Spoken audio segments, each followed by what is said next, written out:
welcome to my uni room. Ambiance. Hi, I don't know where to sit. Yeah? No, the lights look good here. Do you know what? If you've not noticed, I look like I'm wearing makeup, which means I've made an effort for today's video, which is actually a lie because this has got nothing to do with the video. This is because I'm going to a festival. But hi, how are we? Also, I didn't realise, you've never seen my second year uni room. This is my fourth year, or my master's. And I love it. I love having a big window, comfy bed, flashing lights behind me. And today's video, what I thought I would do, I've done a similar video of this, of my running tips, but I thought this is gonna be like a little bit of an updated running tips one. I'm gonna make it really fast, really snappy, and just make sure that I don't know, it's genuinely things over the last like year of me trying to get into running. These are like genuinely the biggest thing that have like changed the game for running for me. Like I genuinely used to absolutely hate running. So if you're one of those people that's just like, I'm never gonna run, or if you just wanna run, you wanna be someone that can go for a run or be able to know what a jog is, a difference in a jog and a run, because I used to not know that there was a difference. Everything was just dead. Then these are some tips for you, and I really hope you enjoy. So let's begin. No faffing around. Make sure you like this video, make sure you are subscribed to my channel if you want a little bit of tips and tricks and happiness and vlogs and whatever else I do on this freaking channel.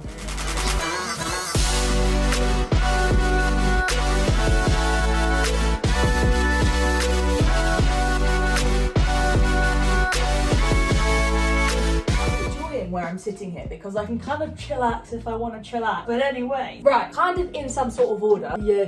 We've only got about 6 tips, so this is fast. Let's go. Number one. Number one tip. Well, no, it's not number one tip. It's just like, this looks awful. I look like a granddad. I'm not your daddy, I'm your granddad. Yeah, it's not number one tip, it's just tip number one. This is a very big one for me. Run for time, not distance. Obviously, if you've got a distance goal, actually, bollocks. These lights are really distracting. If you've got a distance goal, then great, but incorporate some timed runs into your run. That's complicated, isn't it? It doesn't make any sense. No, it doesn't. So what I mean by that is run for, say, I don't know, right, if we're gonna go full on beginner wise, run for 10 minutes. Just run for 10 minutes. Does not matter how fast you're going. You can literally snail pace it. If you could walk faster than the run, doesn't matter. As long as you're running and your heart rate's a little bit up more and you're going for 10 minutes, do that. Or go for once you get better than that, do 15, do 20. I was able to then do like 45, 60, 75 because I didn't care about my pace. I didn't care how far I was going. I wasn't like, oh, I've done a 60-minute run but I've only done like 7 kilometers. I wouldn't be like that. I'd be like, no, I ran for an hour. Like, that's brilliant. And it also just really helps, like, I don't know, genuinely it might sound weird, but it really helps. Try it and then tell me off and be like, that's bold. Be like, nah, all right? Does that make sense? Number 2 tip that links right into that comes into really helps in terms of running for time. Stop listening to music. Game changer. Weird one. Again, you may be like, shut up, because music's the only thing that gets me through. That's what I thought. Say it again, we're gonna go back into the time thing. If you're running for 20 minutes, or say you're doing something like 3K and you're running for 20 minutes and you know how long that's gonna take you, every time you do a song, you know that you're about 3 or 4 minutes in, and then you're into the next song. And then you know what the song is, so you're just singing along in your head and you're just singing the song. Time goes so slowly, okay? It's disgusting. What I recommend doing, and you may again also shout at me for this one, and I did shout at myself for this. I think I'm gonna say this the whole time. I'm gonna be like, shut up, Molly. Is listen to a podcast, an audiobook. What else did I write?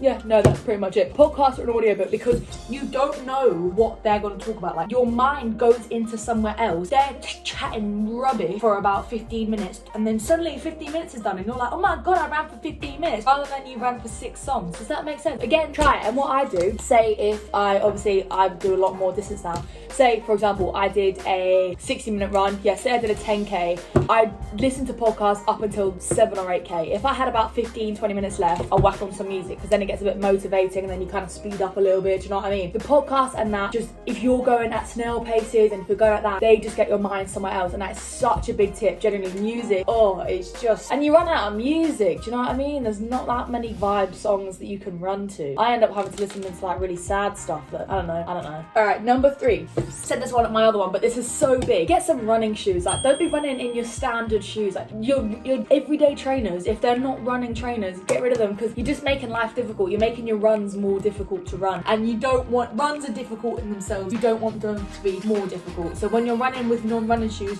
your feet are like going flat, you've got no like bounce going on in there. You don't really want to be doing that. So get yourself some running shoes, because that really helps the run. And like the next couple of things I'm going to say are to help the actual run, because you need to start helping your run. So get some running shoes. You can get expensive ones, you can get cheap ones. I think the ones that I have ran with for the last year were about 30 quid. I bought some new ones from Marathon which were like 100, which I was like, but I wanted like proper technology and crap. But generally, just get rid of like flat shoes. You want the proper running shoes, and it will really, like, just that one thing what genuinely help you'll feel the run is that little bit easier. Okay, is that number 3 or number 2? Right, number 4.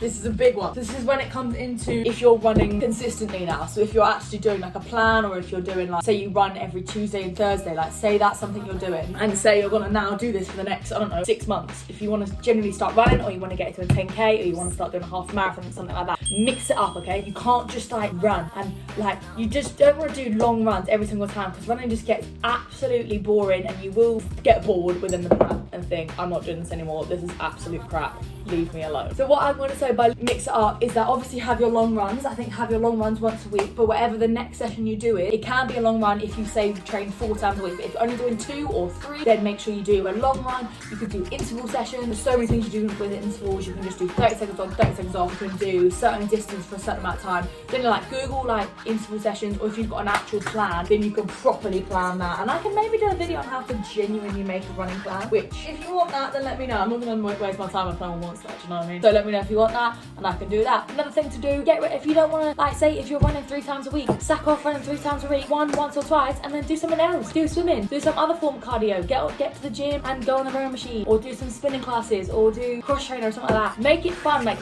this plan, like running is boring in itself. If you're gonna long term do it, make it fun, make it do all everything that is consistent, and everything that goes well is when you enjoy something. Nothing ever is good if you do not enjoy it. You have to tweak things to make sure that you will enjoy them, to make sure that you continue them, okay? Do you know what I mean? Okay, so that's one of my biggest tips. Make sure you are enjoying it, and make sure, say you wake up one day and you have a long run and you're just like, do you know what, I do not want to do that today. And do some intervals, but make sure you do the long run. You're not just ignoring it. Okay? 2 more to go. Number 4 and 5 really link with each other. Okay, you're running, right? You're running. Running is running. Running is a sport. Running is performance, okay? Run for performance, not for aesthetics. So don't be running to lose weight. Calorie deficit, lose weight, just eat less if you want to. If you want to lose weight, eat less and maybe do something that walk a little bit more. Do not. This is a fat tip. Do not run to lose weight, because you will be underfed. If you are trying to lose weight, you should be in a calorie deficit, meaning you will not have the fuels and the energy to be running, and it will make runs disgusting, okay? Don't do it, because you will genuinely hate your life, full stop. So if you're gonna run for performance, and that leads on to number 5, which is fuel yourself. Running, again, I think this is the 57th time I've said this in this video, is disgusting. You want to make it as easy as you can, so fuel yourself. Be fueled, don't be underfueled. Make sure if you're running for a long time, over 60 or 90 minutes, you're making sure you refuel while running. Nights before, make sure you're having big carby meals. If you're running at say like 1 o'clock, if you've say got time to have a breakfast before a long run, make it carby, make it big. Don't think you're gonna run every day on an empty stomach, because love, your body will be like, and it'll put the brakes on your feet and be like, I'm not doing this anymore. You'll run, think you run shit, and never want to run again, and then you won't run again for another 2 years. Does that sound relatable? Because I think it does. Then they're my literal top tip. There's nothing more. The main thing of all of those tips were about the performance thing. So it's about making the run easier than it needs to be. So it's making the physical part of it. Running is massively mental, so if you can get past that mental barrier, then great. But it's the physical part. So if you're making the physical part hard, in that the run you just can't run, then the mental part is gonna be a lot harder. So top tips. Let me know if they help. They definitely helped me, but I'm a psycho. And yeah, have a lovely day. Make sure you have liked this video. I hope I've kept it nice and sweet and short. And I will be doing a lot more like what I eat in a day. So my marathon is in 1 week. So if you want to donate, it's in the description to donate. Anything, any penny helps.